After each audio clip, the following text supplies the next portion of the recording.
Power and privilege is no shield against this deadly disease.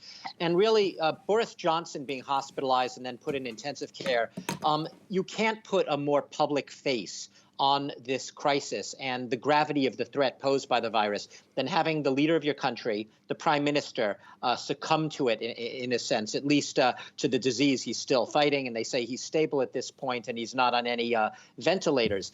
That said, look, we've seen already Prince Charles test positive for this. We've seen other prominent politicians and figures. We've seen Prince Albert of Monaco testing positive. We've seen the wife of Canada's Prime Minister, Sophie Trudeau. We've seen a lot of public faces. And whenever this happens, it really is a sort of a wake-up call. It's a sense of we are all in this together. It's a collective sense of a collective struggle.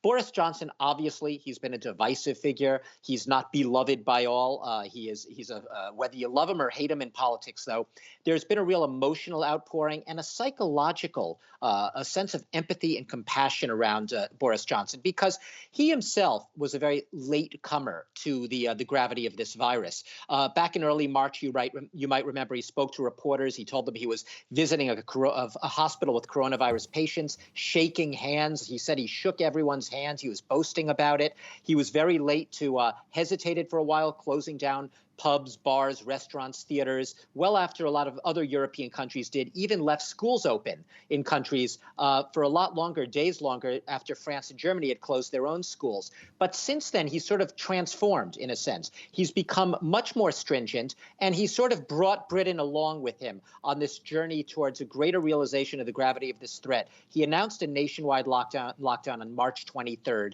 and the measures now in Britain are about as stringent as anywhere else, even if a lot of people are still critical of the fact that they were very late coming. Boris Johnson, though, right now, really giving a collective wake-up call and really now perhaps the staunchest advocate of social distancing and the types of measures that perhaps if he had exercised more vigilantly himself earlier on, he wouldn't perhaps be in the situation he's in now. He's getting a lot of outpouring of empathy, a lot of goodwill, and perhaps it will translate into more vigilance among Britons who in recent days have sometimes been seen in a lot of the parks in London and just out defying guidelines for social distancing and stricter hunkering down.